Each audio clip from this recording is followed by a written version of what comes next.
Everybody, welcome to awesome podcast here with Dr. No. Legendary, man. Thank you guys, man. I have Brendan Cruz here, got Larry White, and you guys is coming off stage right now and absolutely fucking killed it. Great message. And on the second time you guys have played here, man, and I truly appreciate you guys being here and doing your thing, man. You guys are known all over the country, everywhere, And because I was back in Maryland for 30 years, and you always hear Doctor No, and then it's such an honor to be able to have you guys actually here and play, and I appreciate you guys coming out tonight. Well, thanks a lot. It's been a long road. It has been paved and treaded by many people besides us. Kyle kind of set the standard of getting the band out and on the road. And if you look at the flyer archive, it's probably a lot of Fender shows and tour shows with Corrosion and DRI and stuff like that. That the Kyle led version really fucking paved the way for us to come along afterwards and do what we've done. We've been doing it now since '98, and we've taken little breaks here and there. When Doctor No with Kyle comes out, we back off, and then he stops, and we come back. So it's kind of a unspoken agreement that we just play the music of Doctor No that the people want to hear. And it's really great to be in this version of Doctor No with me and Larry, because we also have Fred Mataquin, who was on the Plug in Jesus album, and he was very instrumental in a lot of the leads and a lot of the songs in that. And Larry was in the metal version, Flesh, Wreckage in Flesh. 98, So 88, sorry, 88 so to we 88. cover quite. I sang for him in '81, '83, somewhere in I don't know. It was a brief period, but it was a period. And so we kind of cover all aspects, but we pretty much say and do play the punk rock stuff.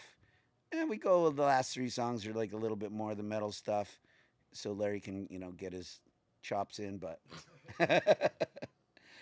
but it's a blast, and to be known like that is fucking weird, you know.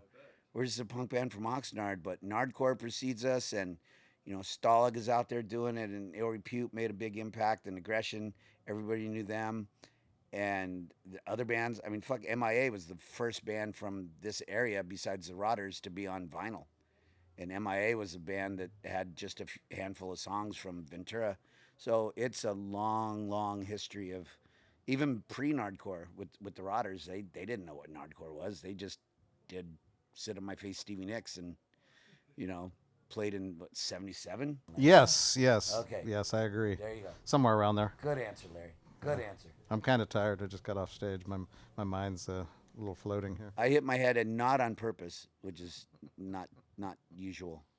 So do you guys think, man, when you started this shit in the early '70s, that it would take you around the world and to get to meet all these different people and entertain, and it's got to be a surreal feeling. No, our first tour of Europe was 2017, I think. 2017. Yeah. Our first gig Copenhagen. was in Copenhagen with Discharge. It was So, just like a dream come true. come fucking on. I mean, Yeah. Discharge. So, and they were standing in the wings at sound check, and they were like, "That song sounds a little like something we wrote." I was like, the lyrics are almost exactly what you wrote. And they were laughing, like, "Well, you owe us some money." But Rainey is a dear friend, and I've known him since fuck forever. And his girlfriend introduced me to my ex from Denmark. So yeah, it was pretty awesome to play with Discharge and all the bands we got to play with. It's been, I don't know, it's hard to name a band that came out of the '80s that we didn't at one point share the stage Yeah. with. If you look at the flyers, you realize Dr. No's played almost with everybody.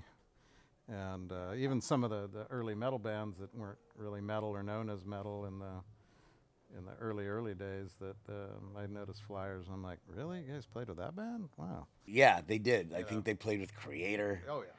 Crazy Hyrax. stuff, yep. I mean, there was, they did quite the crossover. And they got into, well, they met a lot of the guys from Corrosion because they were buddies. And Corrosion was an amazing fucking band. And they hit the road and they went for it. I think they were a 3-piece back then. 80s, 88, 89, 90. That was a long time ago. I'm old. It was a long time I've ago. replaced a lot of that memory. I'm making all of this up anyway, so just use your imagination. So tonight, a couple of times, you delivered a solid message. Offering your help to people too. I thought that was really appealing. Do you want to touch a little bit on that? Drugs and alcohol have ripped their way through the punk scene and fucking society in general at a devastating rate. And fentanyl is, it took my nephew from my family and the beach he grew up on, and we're still feeling his loss a couple years later.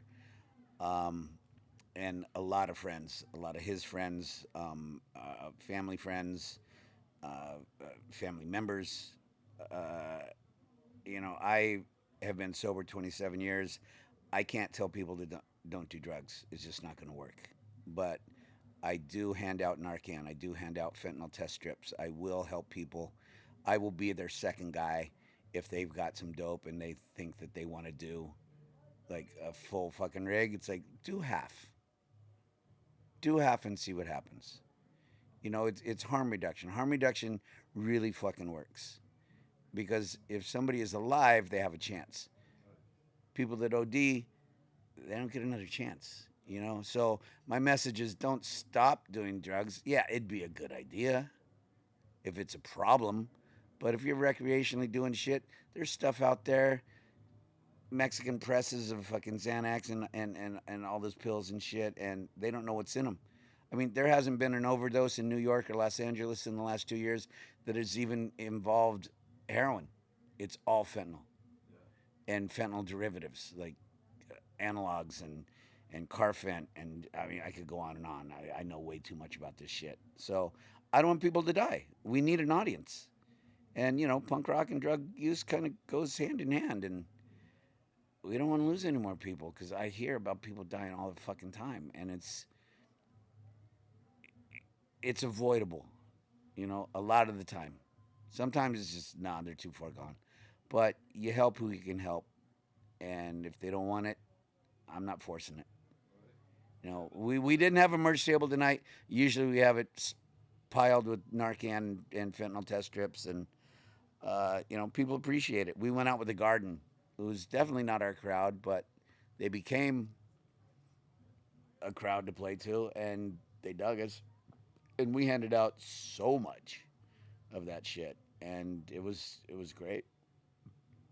I love the message because sometimes punk rock just gets labeled as all negative, and just junkies and all this stuff, and you get like I said, you get to meet a lot of these band members, a lot of them, doctors, attorneys, they're getting them in the morning going and saving somebody's life, and it's just There's 3 doctorates that I know of in punk rock. The Greg Graffin's a fucking professor, and there's some really brilliant fucking minds out there, and they've come together and realized that what we did when we were teenagers is not necessarily a great thing to fucking continue into our 50s and 60s, because it's Waddy's out there having heart attacks, and it's we're losing people.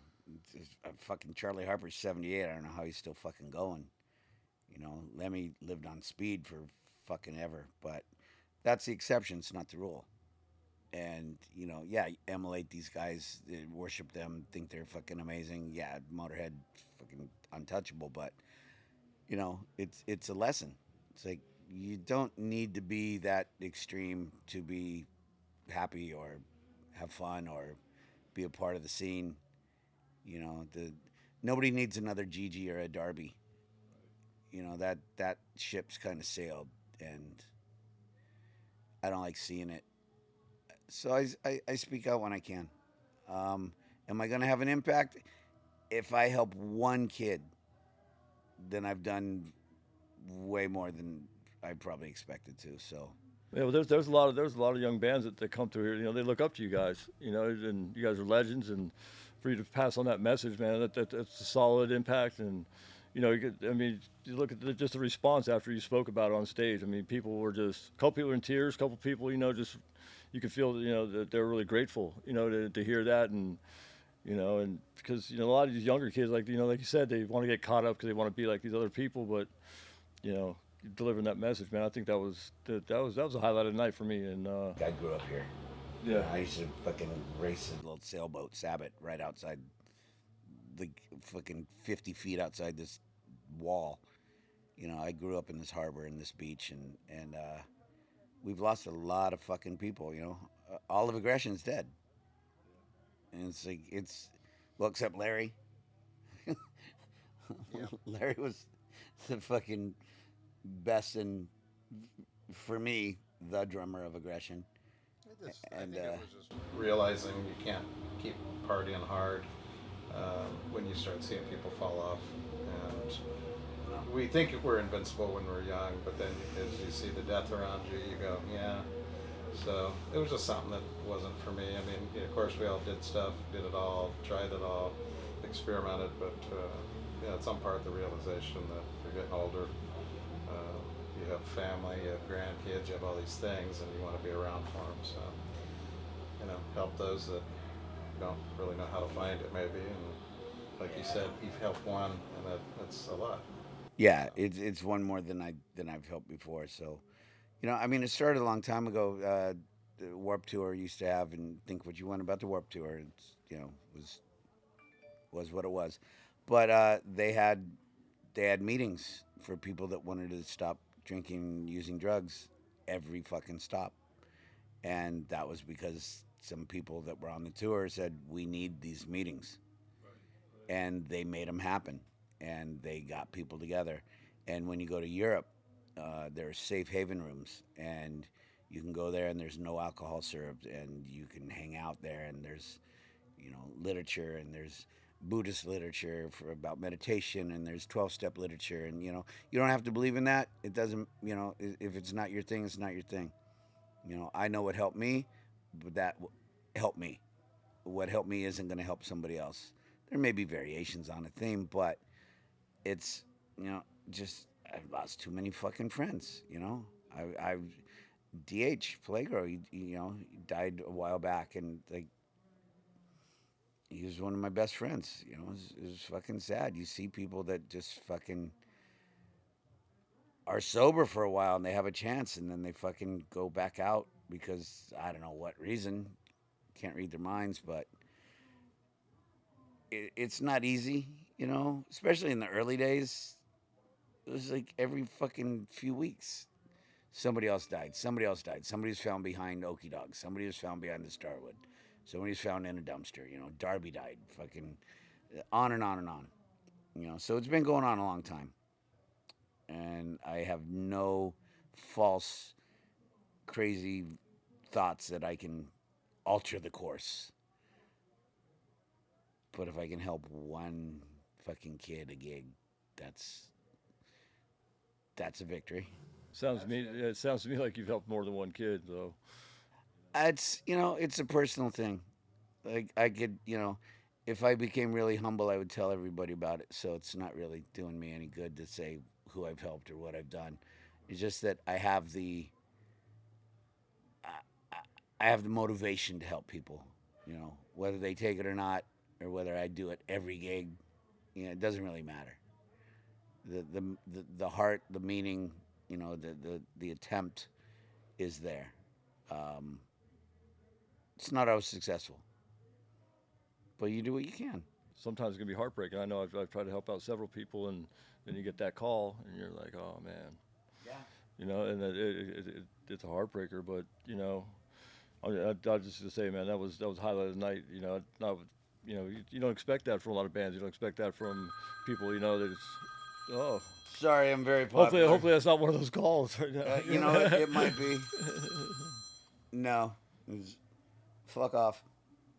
This is my friend. He's staying at my house. He's probably locked out. So I just live down the street.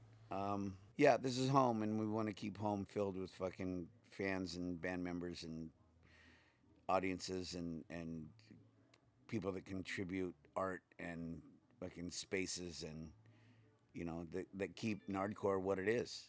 Just fucking a scene that's growing and growing. Dead Heat and Trina and those guys have taken hardcore to another fucking level. I mean, those kids used to. I remember Torina's first skate park gig 2 years ago, and one of their guitarists had never played live before, and now they're fucking headlining shows 2 years later. It's good for them. They're fucking amazing. Dead Heat, forget it. They're gonna be fucking huge. Hopefully they knock Turnstile off their fucking pedestal. But that's just my personal take. Not a fan of them. But then, on a odd, weird note, my son is watching Green Day play right now. He's in Vegas at When They Were Young festival. He's like, "Hey, I'm watching Offspring right now." I'm like, "Go tell Noodles he's a dick." He's like, "I can't do that." I'm like, "Yeah, you can. He's a friend of mine." But my son's polite. He's not me, and it just shows how far-reaching this fucking thing is. His girlfriend works for a label. They go to fucking festivals, and bands I know are playing them. Yeah, they're headlining them. But I remember when you weren't in the band, we played in Ventura at the Mayfair Theater, and certain people from Ventura didn't like other people from Ventura, and they came in during our set and pulled out poles and sticks and beat each other. And Green Day did not get to play, and they were very mad at us. Like we had anything to do with it. I don't recall. No, you weren't there. It was like 1991 Mayfair Theater. But it was, it's not funny, but, a couple people got hurt. They're swinging 2x4s.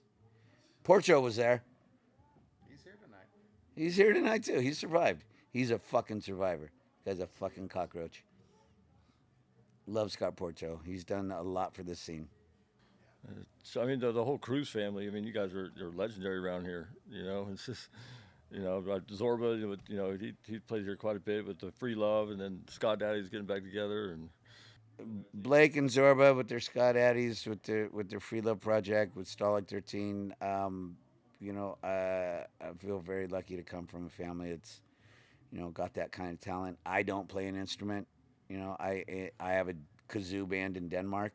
That's about as technical as I get with an instrument, and I still make mistakes at it because it's actually not as easy as it seems. I just got back a week ago from a couple of gigs over there, and it was fun. I had a fucking blast. But everybody asked when Dr. No was coming back. So, Larry, Next year? we have to go back to Let's go next year. we have to go back to Europe. I'm looking forward to it. I'm ready. Fuck yeah, I'm ready. so you guys, so people that are watch this will be coming out probably this week. You guys got any upcoming shows in the area that locally? Look at our Instagram. It's official Dr. No 2023, I think. I'm not sure. I made it, but I can't remember the name. Something in November. There's something November 18th. It's in I LA, think. I believe. November 18th we'll be Feel like we playing. Go up north somewhere. No, we're not next going year. up north. No. Yeah, it was next Fuck those guys. Okay. We're not going up there. Yeah. The Jacks, my skateboard team, they fucked it up, so we're not going to play for them. We're writing an album. 24 songs, double album. 6 songs aside. A love ballad. That's my idea. I don't know if Fred's actually going to go through with it, but it's an idea. It'll take us a while, but we want to write it, tour it, and then we'll make a decision on what we do afterwards. 'Cause I heard a lot of talk about this album. A lot of talk. I'm 61. I'm not getting any younger, but no, fuck it. Yes, I am. I can still do this. He's fucking killed it tonight. So Doesn't I mean, fucking matter. both of you, and Larry, you're going nuts on the drums, man. It's like, Larry's a fucking trooper. Making brass and chopping wood. Larry puts up with my shit because I beat his cymbals into fucking submission nightly when we're out playing. I break them, and I feel like there was a pre-breakage tonight, so you couldn't get I did not too break crazy. that. I know you did didn't. not break I that. know you didn't. Disclaimer, I got you. It was an art curse. But it was really great to be able to, support Stalag, who's going off on tour.